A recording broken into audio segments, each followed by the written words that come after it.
I just love the energy in this room. Good morning. My name is Jack Doggett, and I'm pleased to serve as your worship leader today.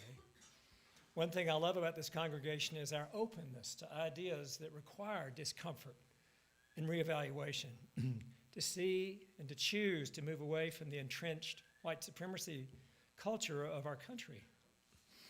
I want to welcome you to the Unitarian Universalist Church of Boulder. If you're joining us online, please fill out a visitor's form in the link in the description, and we'd love to connect with you. Some of us are bringing our best selves today to this space, and some of us are bringing our struggling selves. Hi. All of us are welcome here, and all of us are loved. Some of us already have open hearts, and some of us aren't quite there yet because our hearts got a little beat up this week and might have forgotten how to trust and be open. I have to admit I had a couple of moments this week myself. Your heart is welcome here no matter how bruised. We welcome you among us. All of us are imperfect, but we're here to drop our defenses and trust that what happens in worship is powerful and life-giving. Together, we affirm this day, and our being together can make each of us braver, more compassionate, and wiser than we woke up this morning. So we welcome you here. And we're pleased today to welcome Theo Wilson to our pulpit. It's our guest speaker.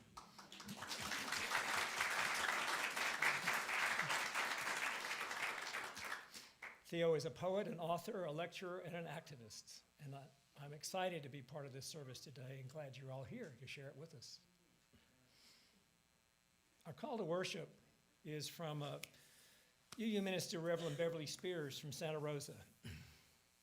And she says, from the beginning, the story of black people in America has been told through the lens of white supremacy. The narrative has always been controlled, distorted, and willfully obscured and co-opted by the white dominant culture. What happens to black and indigenous people when the message is received for hundreds of years is the only worth you have is the worth we afford you. And the only dignity you have is the dignity we allow you. She says, we spend our lives reclaiming our inherent worth and dignity until a very different history emerges and a new story unfolds. That's part of what we're going to be doing here today. Emily, you want to lead us in our opening hymn?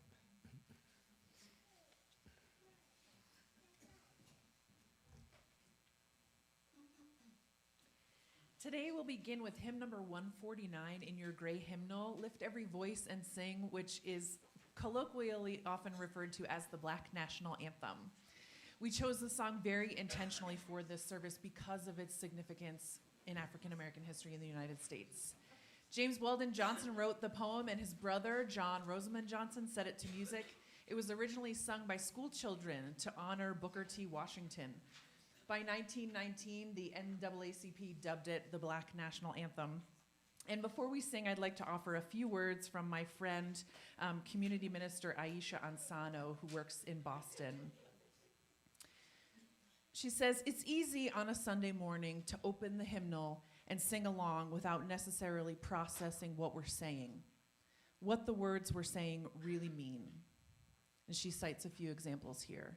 Sing a song full of the faith that the dark past has taught us. Bitter the chastening rod, felt in the days when hope unborn had died. We have come over a way that with tears has been watered. We have come treading our path through the blood of the slaughtered. This song deserves to be sung with attention. It is a song that starkly names the horrors and violence of racism in this country. And it is a song that should make us uncomfortable. Uncomfortable with the history that it calls upon. Uncomfortable with the fact that the struggle for racial justice continues and has not come quite so far as it should have by now. How can anyone sing the words, treading our path through the blood of the slaughtered without a deep, deep discomfort. So Aisha asks, when we sing this song, will you join me in singing with intentionality? Will you join me in the deep discomfort that I will be feeling in singing those words? Discomfort with the pain and horror that those words refer back to, and discomfort with the fact that those words do not only refer to a distant history, but also to what is happening now. Will you commit to sitting with your own discomfort, and then will you tap into that discomfort and do something? Will you lift your voice and sing until earth and heaven ring with the harmonies of liberty? Please rise in body or spirit and join me in singing hymn number 149, Lift Every Voice and Sing.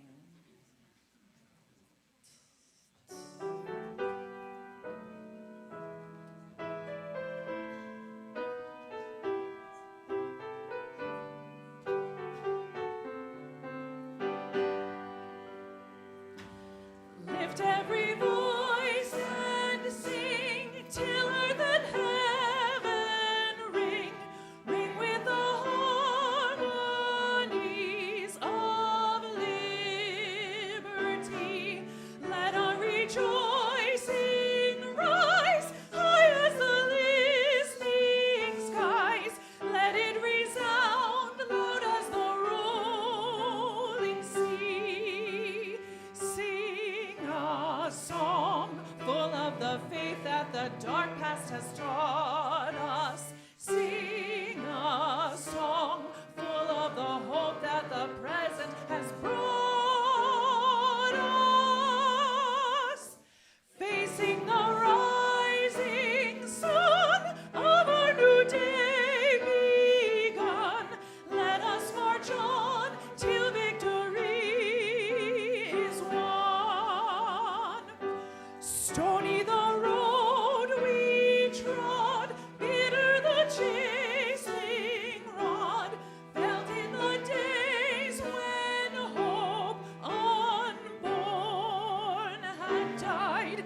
Yet with a steady beat have not our weary feet come to the place for which our fathers sighed. We have come over a way that with tears has been watered. We have come treading our path through the blood of the slaughtered. Out from the gloomy past, till now we stand at last, where the white gleam of our bright star is cast.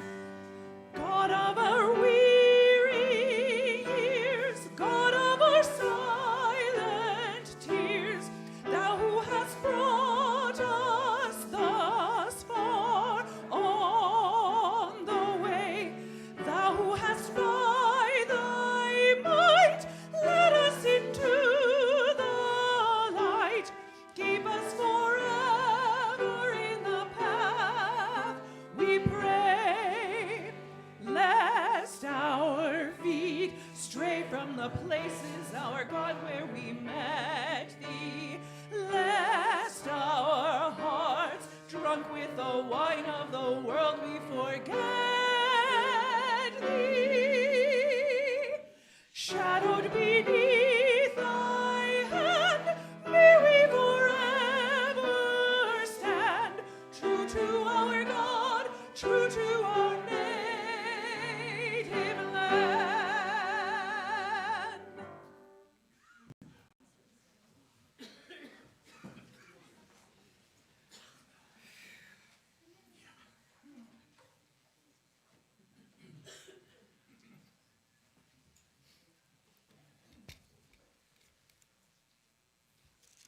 So the 9 o'clock service was different, as it always is. For those of you who have attended it, you know that it's a more participatory. less formal service. And it was based on some writings that Reverend David wrote up that I shared with the congregation. And then it led to sharing of 2 questions amongst us in dieheads, which people did for a period of time. I'm going to leave you with those questions for you to discuss amongst yourselves later, since we don't have that part of the structure today. But I would like to share with you Reverend David's words that led into that. We can't do the work of racial awareness without recognizing that our perspective is limited. Our understanding needs to grow, and we often aren't aware of the water that we're swimming in, especially when it comes to race in America. So our goal of this work of confronting racism isn't to be blameless or pure. We're going to make mistakes. We're going to say the wrong thing sometimes. Our goal isn't to be perfect and feel terrible when we're not, but to keep on learning, to keep on connecting bravely across our own discomfort and always with love. So 2 questions he asked people to share, and they spent some time with. When were you first aware of your own racialized identity? What circumstances brought you to this awareness? And the second question he asked after a period of time in a reading from Ta-Nehisi Coates, which was very provocative. The second question was, what is a time here in Boulder where you live, where you have seen or realized or noticed how racism is alive and well right here in the present? Perhaps it was coded language that people used, or perhaps it was more subtle or less subtle. But sharing that amongst each other about experiences we've had, it's so often that we hold it in. We're ashamed, we feel bad about it, we don't want to feel uncomfortable, and we avoid those questions. But what Reverend David was pushing and what people in the 9 o'clock experienced is it's answering those questions and having that dialogue that will lead us to a clear understanding of these important cultural needs. Our flaming chalice is a symbol of Unitarian Universalist faith. It suggests perhaps that within our separate selves burns a flame of unity and connection and compassion. Once felt, that fire cannot be extinguished. And so we gather, weaving our lives together. I want to invite Laura Coleman this morning to light our chalice and share.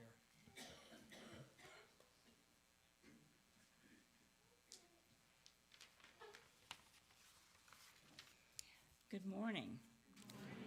My name is Laura Coleman, and I serve as a member of the Racial Justice Ministry team. And one thing that I love about this church is the view from up here. It's a sea of open, generous, hopeful faces. You are lovely. This is a time of great anxiety for many of us. We may feel threatened by what seems to be the unraveling of what we thought was certain, and saddened and frustrated by the ongoing injustice all around us. Of all the complex problems in our society, systemic racism is perhaps the most pervasive and ingrained. It's so embedded in our societal structures, we hardly recognize it. May we keep striving to uncover it. When we abide what is, we can't move toward what should be or what must be. The experts suggest that one antidote for our anxiety is to take some action, however small it is. I recently heard a quote I'd like to share. Anti-racism isn't a position, it's a practice.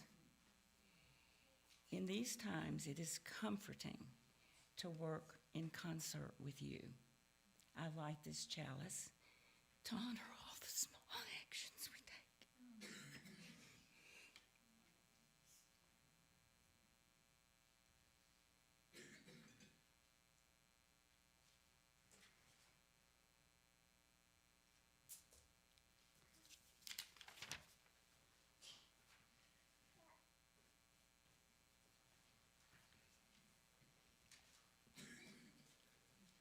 We are not bound together by a creed, a specific list of things we believe exactly that same way. We are united by shared values expressed in our 7 principles and by the commitments we make to each other about what creates this community. To name that commitment, we join together in person and online to speak our covenant aloud as one. Please arise as you're willing and able. We gather in fellowship to speak truth to each other, to reach out and touch one another, to care with each other, and to seek the truth divine. So be it.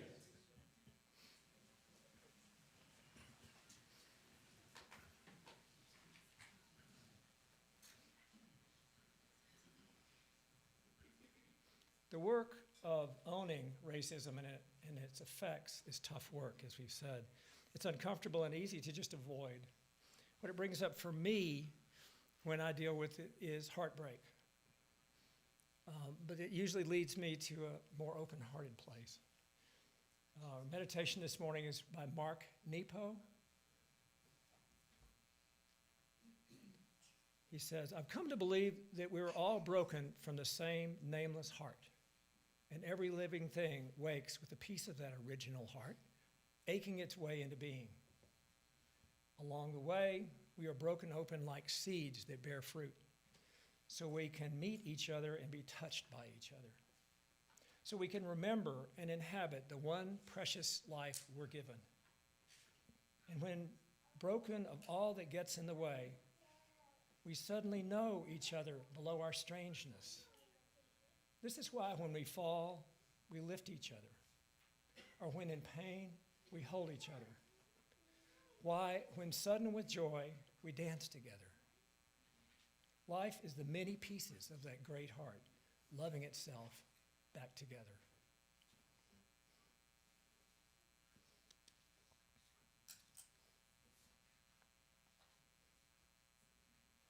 Let's take a few breaths together.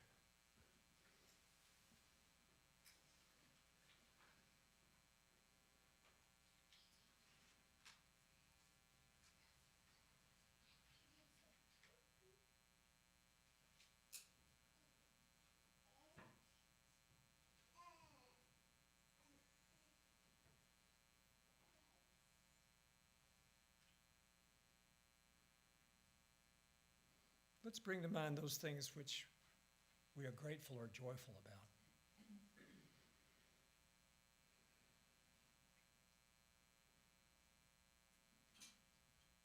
And let's bring to mind those things for which you grieve or worry.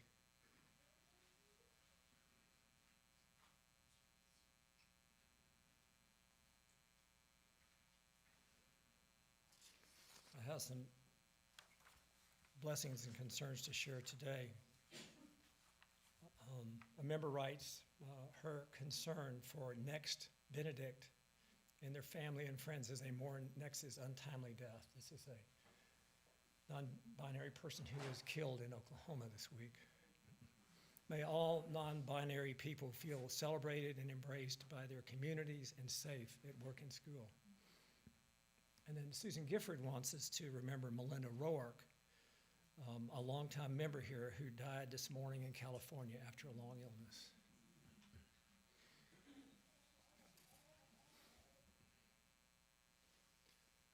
For all those joys and concerns on our hearts, we hold this compassionate space for love.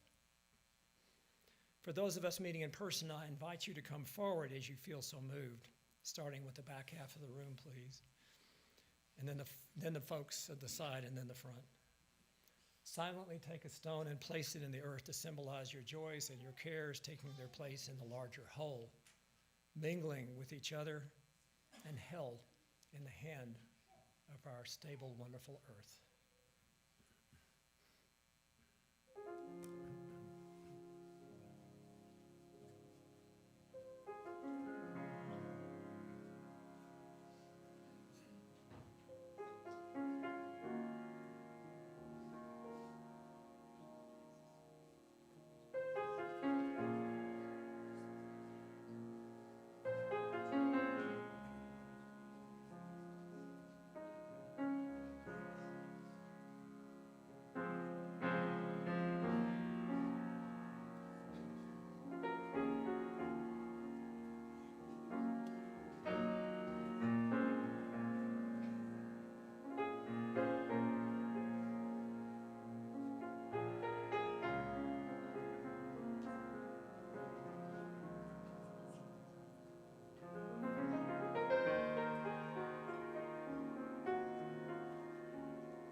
Place one last stone for all those joys and concerns that are left unspoken. Take it away, Chancel Cats.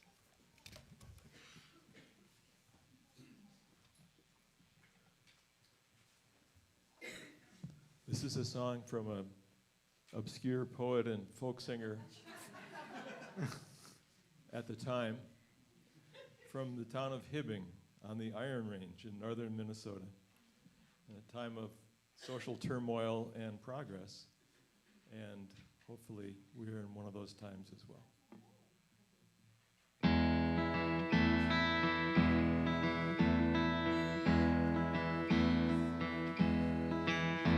Come gather around, people, wherever you roam, and admit that the waters around you have grown, and accepted that soon you'll be drenched to the bone. If your time to you is worth saving, then you better start swimming or you'll sink like a stone, for the times they are a-changing. Come writers and critics who prophesize with your pen, and keep your eyes wide, the chance won't come again. And don't speak too soon, for the wheel's still in spin. There's no telling who that it's naming, for the loser now will be later to win, for the times they are a-changing. Everybody, Come senators, congressmen, please heed the call.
Hi. How you doing? Thank you for having me. Yeah, no doubt. Yeah, man, I am extremely honored to speak before you today and to share my message and whatever energy that we can be in communion with each other today. I'm happy to partake in that. Hi, kids. Kids are awesome. I'm a new dad, so, like kids like, oh, yeah, everything's adorable. Like when you got new babies, everybody who's a baby is just like, you adorable little fresh brand new life in this world, right? And that's like why we're really here. Kids know when confronted with racism, it's weird we just can't be human with each other. Kids know, whatever the difference is in like orientation and skin color, like kids see the humanity in everybody. Kids see the humanity in cartoon characters that ain't even human. You know what I'm saying? So of course they naturally see the humanity in other people. Like, oh, that's my chocolate friend. That's my caramel friend. That's my vanilla friend. Let's play. Who's got like Foursquare going, right? That's how they do.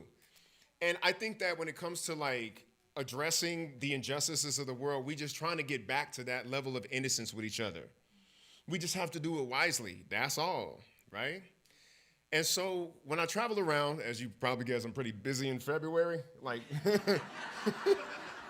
from January 15th to February 29th this year, that's Black Artist Employment Month. So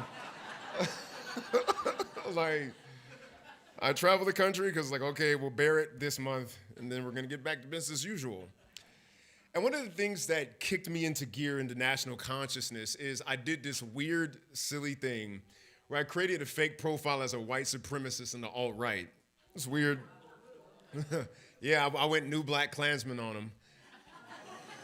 And it was just because on my Facebook page during like the real first kick up of Black Lives Matter in like 2014, 2015, after like Ferguson and Michael Brown, I started going viral on my Facebook page with Black Lives Matter content, and then I started getting trolled by white supremacists. And this is before we were talking about the digital echo chamber thing. This was when we thought we were seeing the world as it was on Facebook. And I created a fake profile, and that was weird. I wouldn't recommend it, specifically for police brutality survivors like myself. When I was 22, I got handcuffed to a chair and beat by Denver police. My homeboy got killed by the police, and then I was like, let me traumatize myself to understand the world. So like that's where I live, in that discomfort. And I saw the resurrection of open-faced white supremacy coming because I had created like a fake profile on the other side of the internet and damaged my brain. And when I came out of that, I lost like 2 relationships. I ended up in therapy, but the TED Talk went viral. And it got like 18 million views, and people was like, talk to us. We like the way you talk about race. And I was like, well, I just be living it, and I'm giving it to you how I live it. And so one of the things that I used to hear when I was undercover in the alt-right was that the guys on the kind of milder end of the radicalization spectrum into violent white supremacy, they would ask, how come we can't have a White History Month? I was like, dang, y'all want all 12 or something? Right? And then I thought about it. Right? Because, okay, the title of like my sermon today is Black History is American History. But the truth is, the fact that my history has been relegated to an elective that they're trying to take away, interestingly, that's another topic. It's partially because we don't know how race was constructed to begin with. Race ain't necessarily something that like you were born into per se, right? James Baldwin talked about like the boundaries of like race have changed over time. And so what's really interesting to me is like, because this is, I don't know if you do, like Amber Ruffin, she does these really cool segments online. But like, she was like, no, what about White History Month? And like, what about White History Month? Because here's what one of my ancestors said. Oh, so one of my elders said. They're not an ancestor yet. Right? We're all going there, but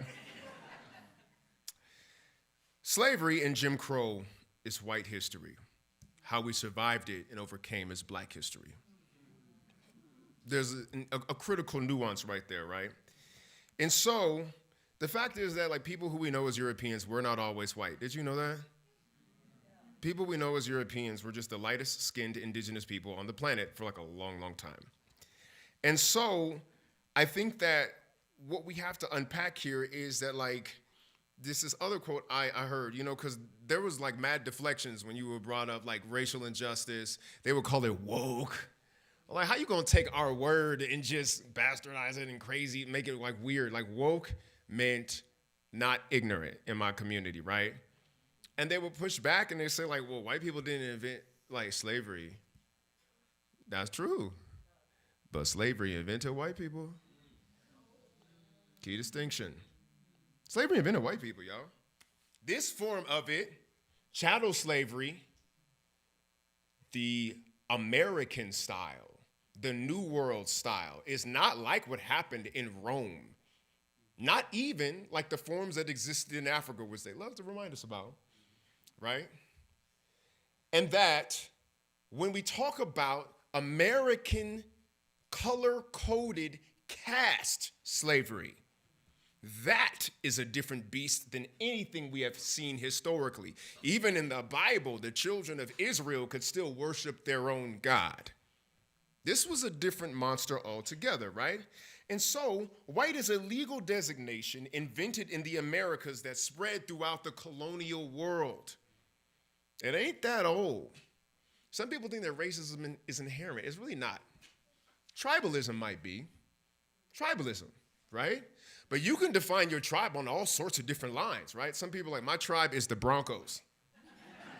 I don't care who the people are in the Broncos, if you're a tribe Bronco, right? You could define your tribe in all kinds of ways, right? But tribe based on this thing we call whiteness is a construction that is new historically. And as a lot of y'all know, Europe wasn't a big, friendly, happy family. You might have like seen Braveheart or something, you know? Might have watched Troy. You know, what was Lord of the Rings based on? There's a lot of swords flying. Europe wasn't a big, happy family, right? The idea of whiteness helped consolidate Europe into the powerhouse that it became. The power that was not always inevitable, okay?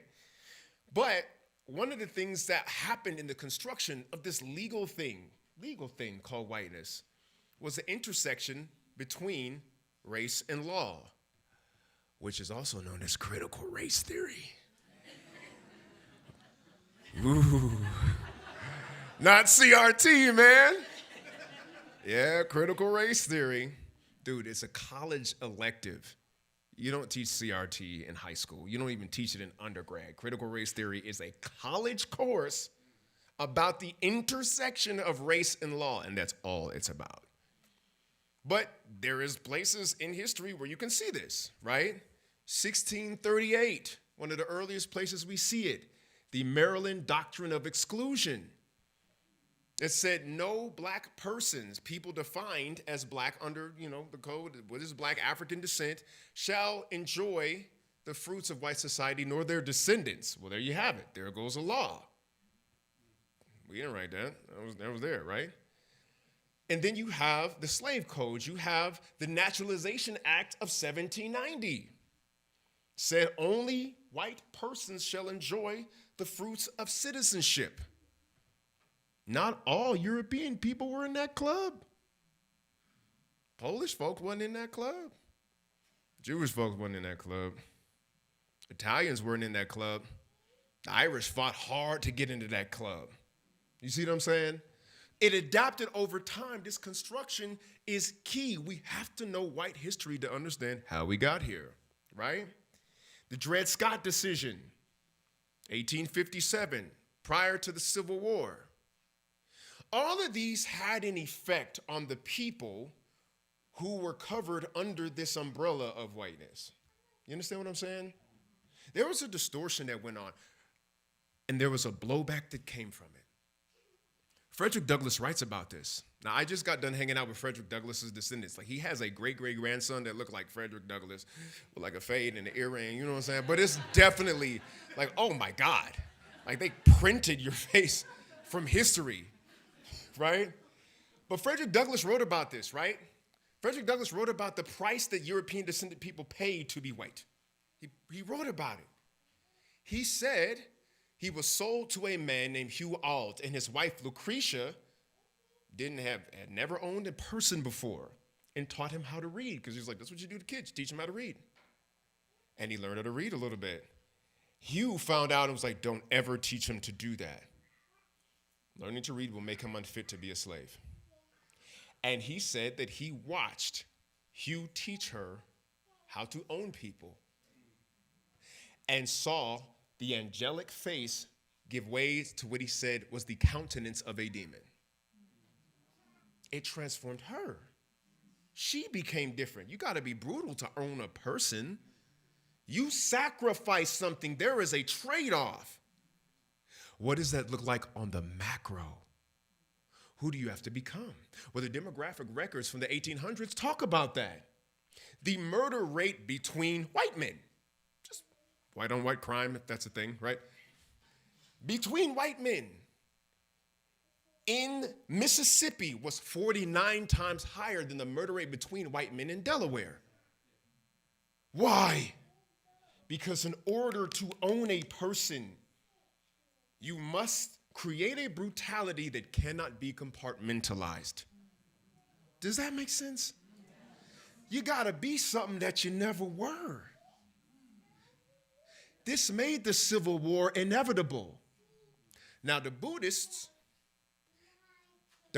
talk about attachment. That when you grab hold of a thing, sometimes it grab hold of you back. This talisman is Ta-Nehisi. You got to read Ta-Nehisi Coates now. He talks about the talisman of whiteness. It grabbed you back, man. And when it grabs you back, it transforms you. And the power can change your countenance out of the angelic nature that these little babies came into this world with as a necessary artifact of that power. So there was a blowback with whiteness. Jefferson wrote about it too. Thomas Jefferson, he said in his notes on the state of Virginia, you can read the notes on the state of Virginia. It's very Elizabethan, but if you've read Shakespeare, you can do this. He said, I tremble for this nation. I tremble for this nation when I reflect that God is just and that his justice cannot sleep forever. That's Jefferson. I ain't do it. I heard about them. Okay, right? That's Jefferson. One of my elders told me about that.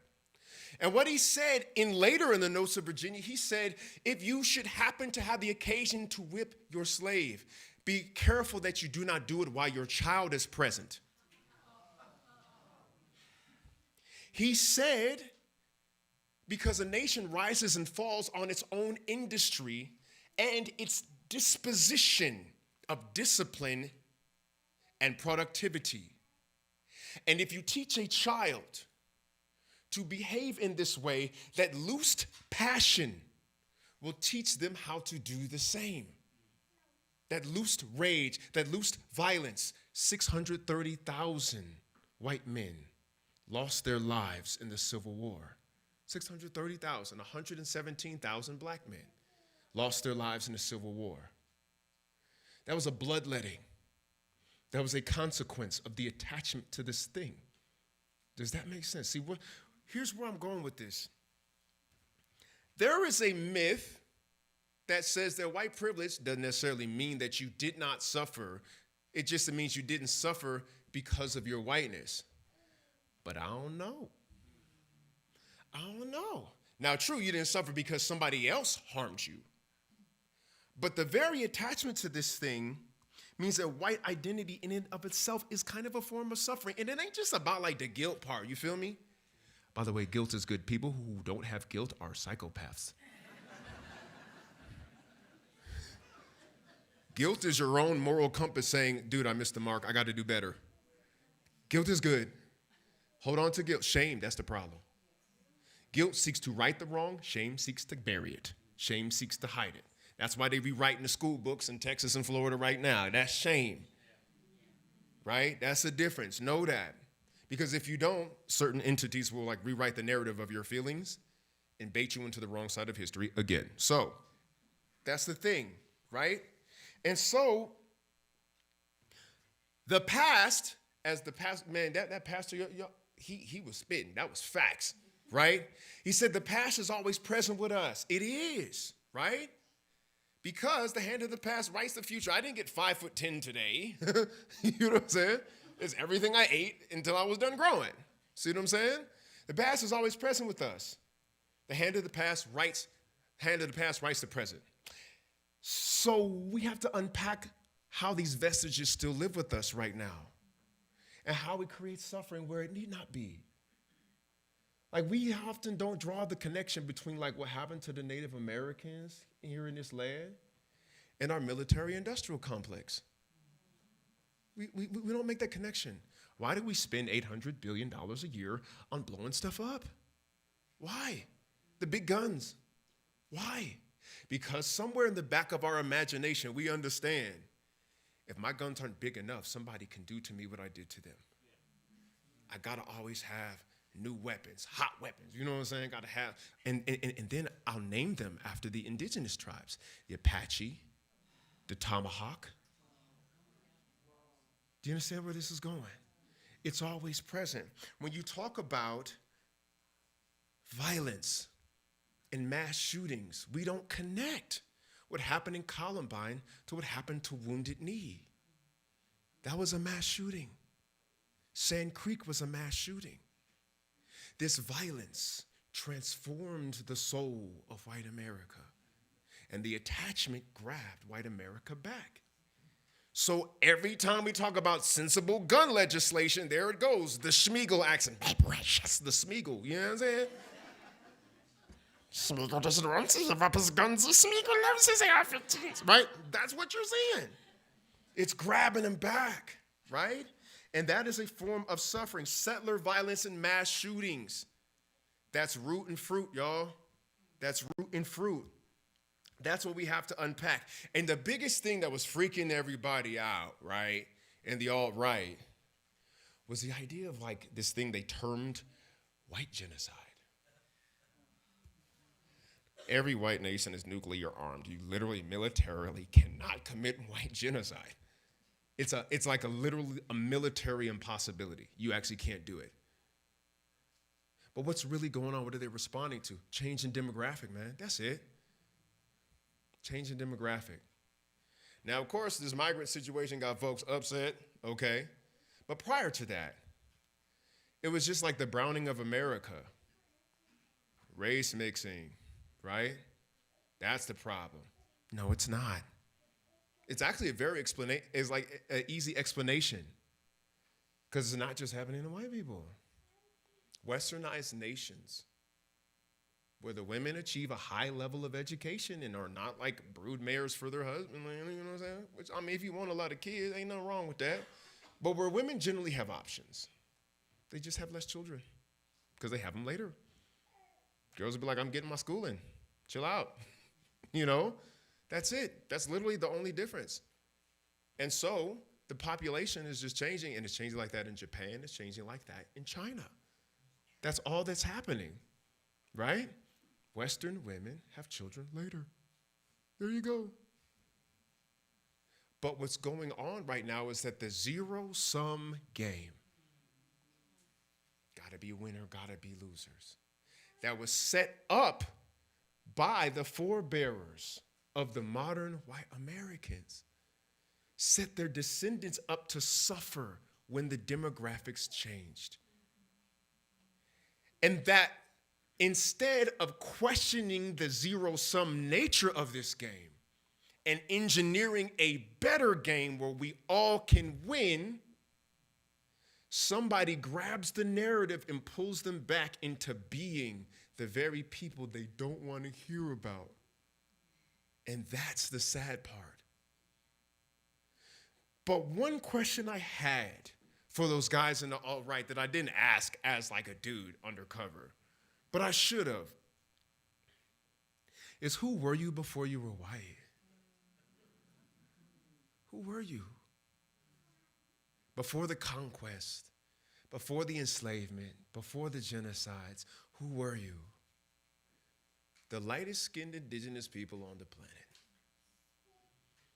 When you study, like, I had a friend who was like into Wicca and stuff, And she was like, yeah, dude, this is what we used to be. Like, you know, I'm not saying everybody gonna be a witch, but I'm just saying there was like a respect of cycles of nature. There was an agrarian culture. There were sweet dances, drums and stuff. I saw river dance. I was like, that ain't bad, actually. You know what I'm saying? I've seen like Ukrainian dance before. I'm like, white people got rhythm. So I say Europeans do. Maybe that was lost in the process of whitening. See what I'm saying? But you're getting it back, you know. I'm seeing great white break dancers and stuff. Y'all pretty cool with it. I say, you know, this is what I'm saying. What is desired among a lot of people who we will call white people, folks are European descent, is like a deep desire for brotherhood. Even amongst the ones in the red states who may not necessarily like all y'all moving in at once, but they sure get down to some rap, low key. Just listen to country these days. Country is awfully hip hop inspired as of late. You see what I'm saying? There is a kinship, there is a desire for that. And if we can, and by the way, reaching back towards who you were before conquest and like enslavement doesn't mean denying it. Doesn't mean denying that middle chapter. We got to go through that.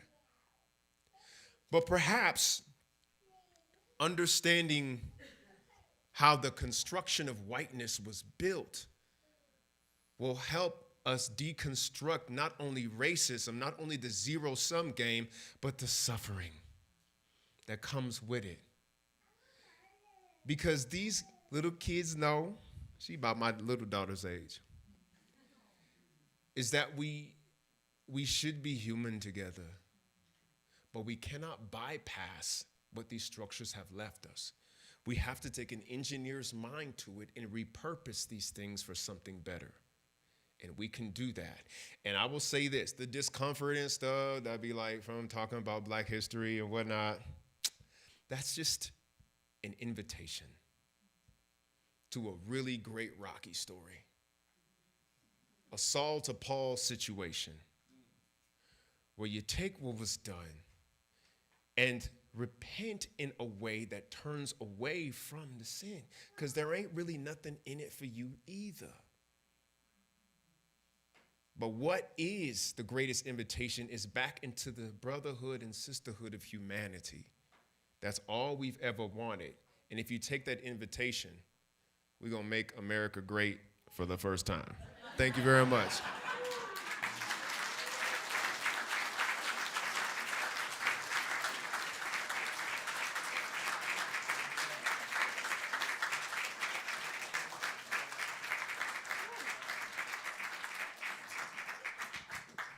Oh my goodness. Thank you, Theo. Sorry, I just need a minute. We're going to summon the genius of Nina Simone. This song was originally written by Billy Taylor, but maybe made most popular, channeled through that remarkable vessel. Nina Simone trained to be a classical concert pianist, and that's what she really wanted to do. And that path was denied to her, even though she had every skill necessary to do exactly what she wanted to do. Luckily for us, she was an artist and a genius, and she could not help but express the things that were on her heart, and she found another way, and we're all better for that. I have a friend, Kimberly Debus, who's a minister who deeply studies our Unitarian Universalist hymnody and what it means and how these songs came to be collected in our faith tradition. And she offers that as people who live in white bodies, we might never really understand the depth of the lyrics to I Wish I Knew How It Would Feel to Be Free. But after hearing Theo, I think that we all have a little something that we could let go of. I'm looking at these beautiful kids. We are those kids. Those kids are still in us. What can we let go of so that we can see each other with more love and more clarity? I'm so glad that I don't have to sing this. Thank you, Chancellor Katz.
cool cats.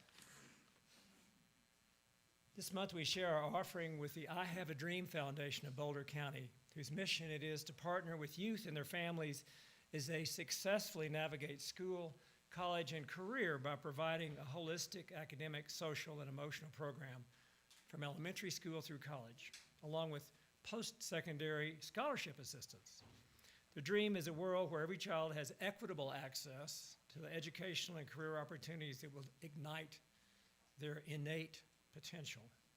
So one parent with kids in I Have a Dream of the program writes, "My name is Gabby. I was born in the city of Huamantla in Tlaxcala, Mexico. Huamantla is one of the 132 magical towns in the country of Mexico. I am the 7th of 12 children. I spent 30 years in Mexico when I decided to make the risky journey to the United States in search of a better future in 1997.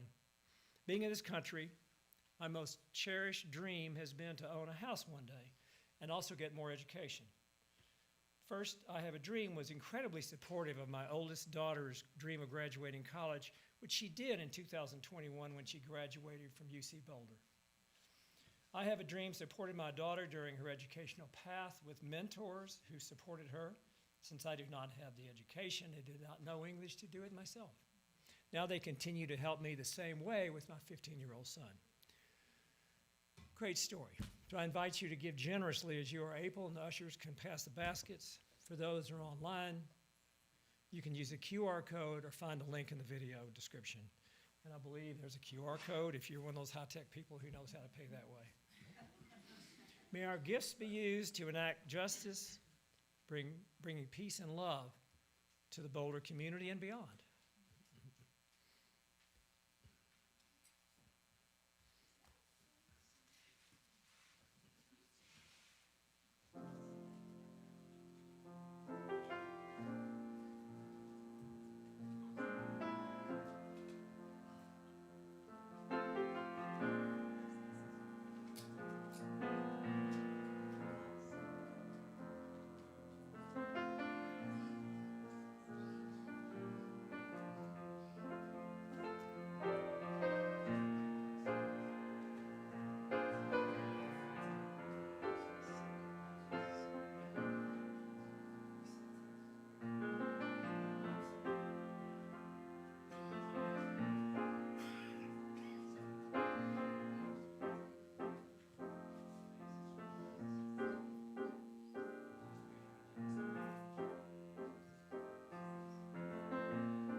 I love it.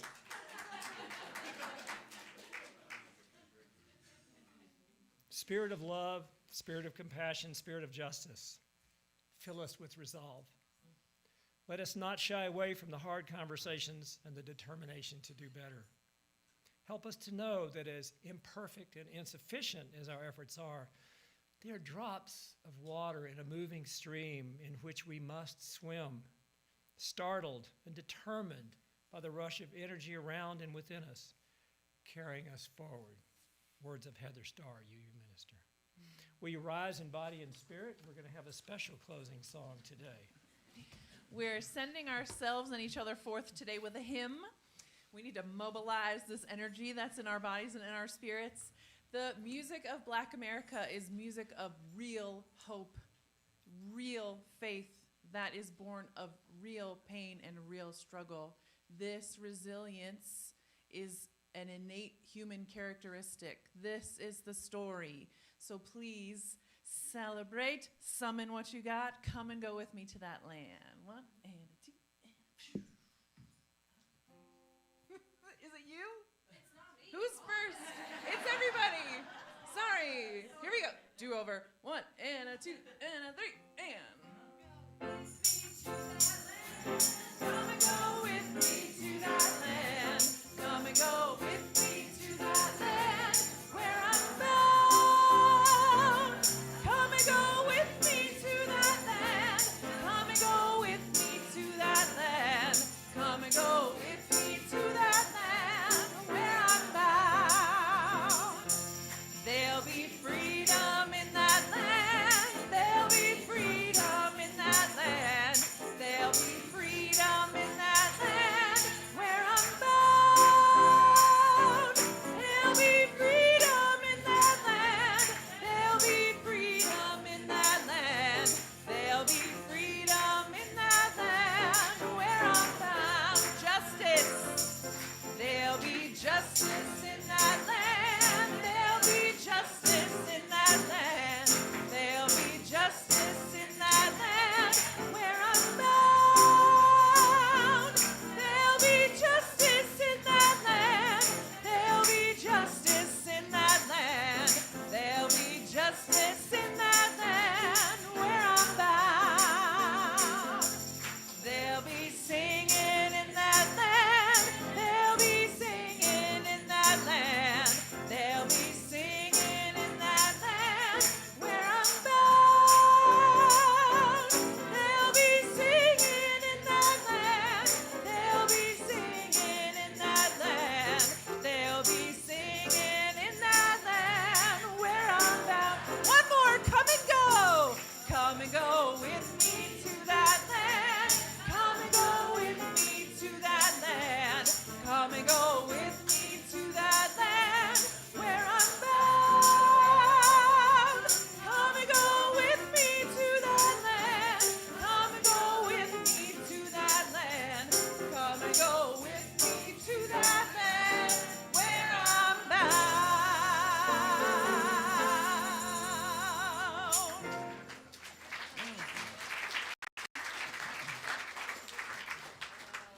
Y'all go have some coffee.